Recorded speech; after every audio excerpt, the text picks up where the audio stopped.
mempersiapkan alat berupa stetoskop dan handphone. Saya sudah membaca catatan keperawatan bahwa pagi hari ini saya akan memeriksa pemeriksaan dada dan jantung pada pasien A. Saya sudah mencuci tangan dan siap bertemu dengan pasien.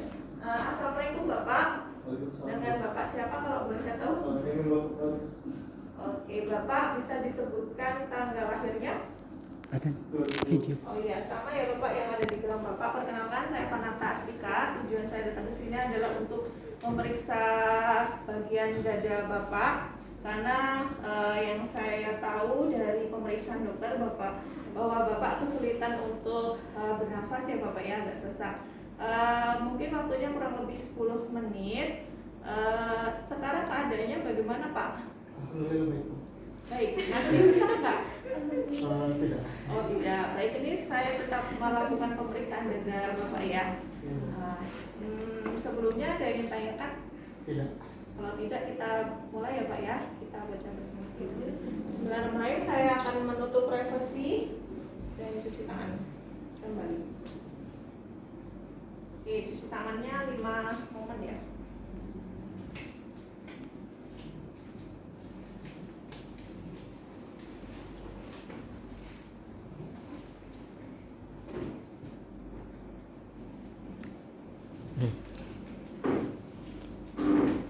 Yang pertama kita lakukan adalah inspeksi. Inspeksi itu apa? Berarti kita melihat.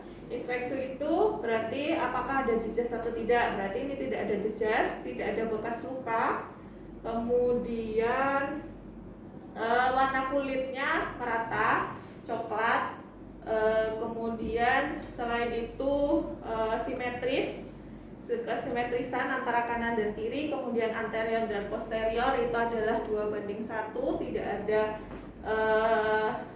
deformitas, yaitu pasiennya normal. Kemudian setelah itu kepalanya miring. Kalau semuanya ada otot bantu pernafasan, nah sternocleidomastoidnya ini di sini pasti pada saat dia bernafas dia akan mengangkat. Boleh. Jadi sternocleidomastoid itu yang sebelah sini loh. Nah ini kalau pasiennya itu dia sulit untuk bernafas, maka di sini itu nanti akan ikut mengangkat karena ini normal, berarti dia tidak ada otot bantu pernafasan. Coba sebelah sini. Nah, nih sternocleidomastoidnya. Kemudian setelah itu adalah di supraklavikula. Kalau supraklavikula ini kan klavikula, berarti di atas sini pasti ada otot bantu pernafasan. Oke, karena ini normal. Kemudian setelah itu ada pola nafas, dilihat iramanya. Kalau kayak gini berarti kan teratur. Jadi pada saat dia bernafas, inhalasi maupun eksalasi itu teratur. Kemudian kedalamannya normal, tidak dangkal. Setelah itu dicek frekuensinya, frekuensi dalam waktu 1 menit. Kalau semuanya tadi iramanya adalah teratur, berarti kita boleh menghitung 15 detik. 15 detik dikali 4 atau 30 detik dikali 2. Kalau iramanya tadi teratur. Kalau pasien dalam keadaan dia susah untuk bernafas, kita tidak boleh menghitung dalam 30 detik, harus dalam 1 menit full. Karena kadang-kadang dia cepat, kadang lambat, itu ya. Oke, kemudian frekuensinya berarti normal. Tadi normalnya adalah 16 sampai 20 kali per menit. Disebutkan berarti 18 kali per menit, itu ya. Setelah inspeksi, kemudian palpasi. Palpasi tadi apa? Palpasi apa tadi? Oh ya, meraba untuk mengkaji apa? Adanya nyeri. Ya, adanya nyeri atau tidak. Pakainya adalah di telapak sini ya, bukan. Sakit nggak? Enggak. Normal. Sakit? Berarti kamu normal Sakit? banget. Sakit? Enggak. Enggak. Enggak. Nah, itu adalah palpasi. Jadi palpasi di semua area. Setelah itu perkusi. bukan, palpasi masih banyak itu. Selain menyentuh, Menyetuk. bukan. Perkusi itu. Taktil, frame, Framing. electrophragmitus itu untuk apa? Memeriksa adanya getaran. Nah, untuk memeriksa adanya getaran. Nanti pada saat saya sentuh gini, Bapak mengucapkan angka 77. 77 ya Pak ya. Bapak silakan. 777 77 77 77 77 77 77. Seperti itu. Oke, jadi dirasakan getarannya. Kemudian setelah itu, bukan, belum. Tadi loh, tadi saya kan udah jelaskan tadi. Pergerakan dada. Pergerakan Dada. pergerakan dada atau ekspansi. Dada. Ekspansi dada itu untuk mengetahui Materinya mukanya. Adanya.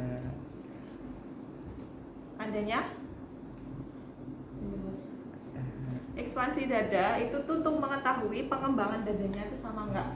Nah, jempol ini ditaruhnya di PX. PX itu apa? PX ada di bagian sternum. Apa itu PX? Anatomi lagi ini PX. PX apa PX? PR kalian. Jadi PX itu ada processus hypoideus. Jadi nanti dilihat ini bagian sternum, kemudian jempol kalian itu ditaruh di PX. Kemudian jari yang 4 ini kayak menggam yang di bagian bawah ini paru-parunya. Jadi kemudian pasiennya disuruh tarik nafas.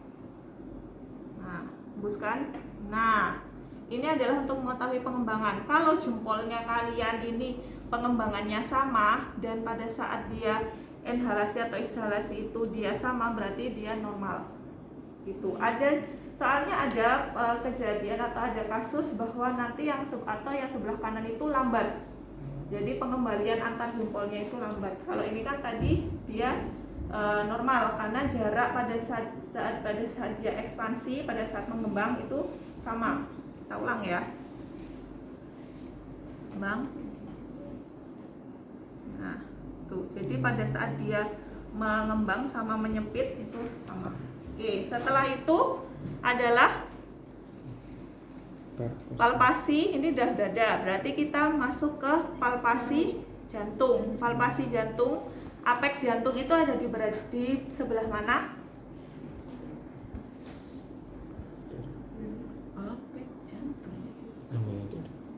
Apeks jantung ada di mana? Kardiovaskuler nih, apeks jantung. Nah, oke, jantung di sebelah mana? Kiri. Pakainya dekstra atau sinistra? Jantung di sebelah mana? Sinistra. Sinistra. Oke, apeksnya berada di Sinistra. di mana?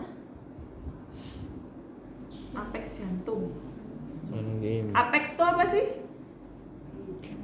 Kalau bagian jantung, apeks itu yang bagian mana? Bagian? Hah? Bagian luar, bagian ujungnya, bagian yang runcing itu loh. Nah, itu namanya apeks. Nah, apeks itu berada di ICS 4 sampai 5 anterior axilla. Jadi arah 2 cm ke arah medial. Jadi kalau mau lihat apeksnya jantung di sebelah mana sih?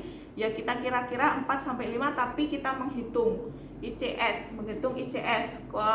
ICS pertama itu ada di bawah klavikula. ICS itu apa? Tulang rusuk. Hah? Tulang rusuk. ICS.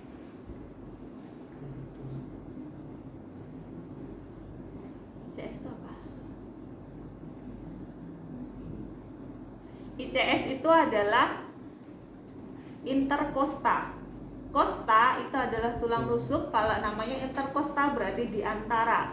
Kalau mau melihat ini 4 sampai 5 ya udah nih hitung. Ini adalah interkosta 1, interkosta 2, interkosta 3, interkosta 4, dan serkosta 5. Jadi kira-kira di sebelah sini ke arah medial 2 cm, kemudian di anterior aksila. Jadi kira-kira apexnya itu di sebelah sini, ICS 4 sampai 5. Kemudian ini ditekan. Sakit nggak? Enggak. Nah, itu adalah untuk melihat bagian jantung. Kemudian kita mau melihat katup. Katup itu katup pulmonal itu di sinistra. Kalau katup aorta itu di dekstra. Katup pulmonal itu biasanya di ICS 2. 1, 2. Nih. Sakit nggak? Enggak. Kemudian di aorta itu katup aorta itu ada di ICS 2 juga. 1, 2. Sakit. Nah, ada katup yang namanya mitral. Katup mitral itu di bagian sinistra juga, itu ada di ICS 5. 2, 3, 4, 5. Sakit. Kemudian katup yang namanya katup trikuspid itu ada di ICS 4.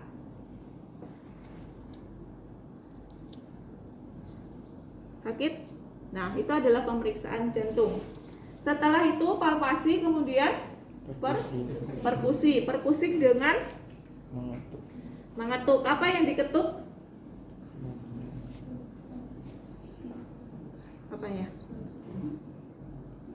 Apa yang diketuk? Interkostalnya dong, ICS-nya. Suara normalnya?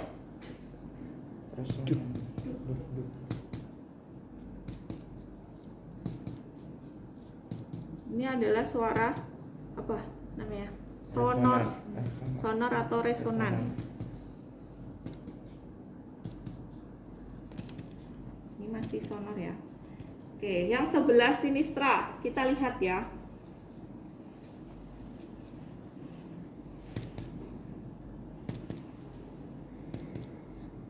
Masih sonor. Udah redup. Berarti ini apa? Di sini berarti area ada jantung. Kalau jantung itu berarti dia sudah redup. Tuh. Ini masih sonor. Nih. Ini udah redup. Beda kan suaranya? Nah, kalau mau melihat batas jantung itu berarti ICS 1 sampai 3 itu masih sonor. Tapi 4, 5 itu dia redup. Itu adalah berarti kita masuk ke jantung. Kemudian kalau mau interlambung itu ada di interkosta 7. Tadi kan ini 5, 6, 7. Nah, ini lambung. Kemudian mau ke hepar. Kita mau mengetahui bagian hepar. Biasanya hepar itu ada di ICS 5.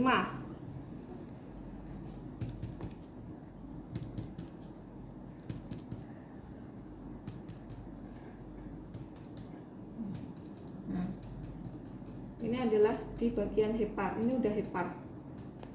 Kalau saya ketuk udah nggak bunyi sonor. Ini udah redup. Tuh, berarti kalau semuanya bunyinya sonor atau resonan berarti dia normal. Tidak ada penumpukan cairan. Tapi kalau udah suaranya sudah redup dari awal, berarti kan ada pembengkakan jantung atau hepar. Tuh ya, itu adalah di palpasi. Nah, selain itu berarti setelah ini perkusi. Setelah perkusi apa? Auskultasi. Yang diauskultasi apa? Pembentuk. Suara nafas. Suara nafas. Oke.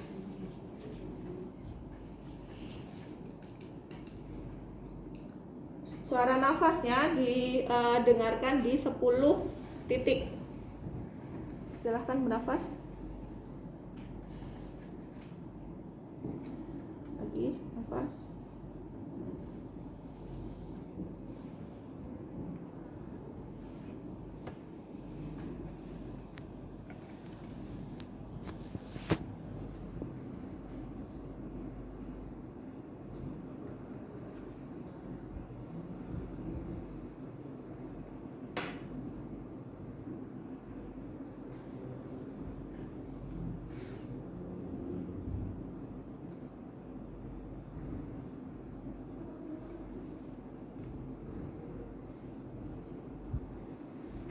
Ya, jadi auskultasinya itu 10 titik dengan mengular. Jadi 1 2 3 4 5 6 7 8 9 10. Jadi mengular. Nah, kalau semuanya dia normal berarti kan vesikuler. Kadang kalau semuanya kita mendengarkan wheezing itu kayak dia sulit untuk bernafas karena kan dia ada penyempitan. Tapi kalau dia itu banyak sekret atau mukusnya itu pasti suaranya kayak berdahak pada saat auskultasi. Nah, itu adalah suara paru. Kemudian kalau mau dengerin suara jantung, berarti kita ada di mana? Tadi di apex, di katup. Jadi kalau mau di katup aorta berarti ada ICS 2. ICS 2 sebelah sini. Pakainya yang kecil. Pakai yang bell ya. Suaranya lubduk itu. Kemudian ini adalah katup di aorta. Pulmonal berarti ICS 2 juga. Kemudian ada katup mitral sama di katup trikuspid 4 dan 5. Kemudian kalau secara keseluruhan di apex berarti kan ICS 4 sampai 5 arah 2 cm atau ke arah medial. Suaranya itu adalah lubduk normalnya. Oke, itu adalah pemeriksaan sudah selesai. Ini sudah auskultasi. Ini dilakukan anterior. Itu juga dilakukan oleh posterior. Duduk. Ya, posterior sama. Dari inspeksinya dilihat. Tadi inspeksinya apa saja? Dilihat simetris atau tidak, kemudian ada jejas atau tidak, ada luka atau tidak, ada deformitas atau tidak. Itu sama inspeksi. Kemudian setelah inspeksi, palpasi. Palpasi berarti kan kita melihat apa? Palpasi nyari atau tidak kan? Nah, itu dilakukan juga ini. Kemudian setelah palpasi nanti di getaran. Tactile fremitus yaitu disebutkan. Ayo, 77. 99 atau 77. 99. Nah, lagi 99. lagi 99. terus 99. nah itu sama. Kemudian setelah itu ekspansi juga sama. Bukan, tarik nafas, hembuskan. Nah itu ekspansi. Setelah itu di perkusi kan, perkusi ya udah sama di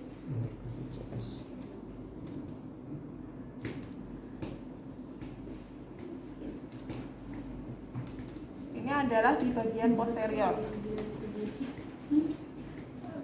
Tapi kalau di bagian posterior itu tidak bisa memeriksa jantung. Jadi jantungnya itu ada di bagian anterior saja. Kalau posterior perkusinya itu saja. Kemudian setelah itu auskultasi juga sama. Auskultasi dilakukan di 10 titik tadi. Jelas? Nah, kayak gitu langsung terindikasi. Bapak ini sudah selesai untuk pemeriksaannya. Alhamdulillah untuk pemeriksaannya semuanya normal ya Pak ya. Nanti saya akan datang lagi ke sini sekitar jam 12 untuk mengecek tanda-tanda vital Bapak. Sebelumnya ada yang ditanyakan? Tidak ada. Kalau tidak ada kita ucap alhamdulillah ya Pak ya. Alhamdulillah, saya permisi dulu. Dah kayak gitu. Ada yang ditanyakan? Emang banyak apa ya nilainya? Karena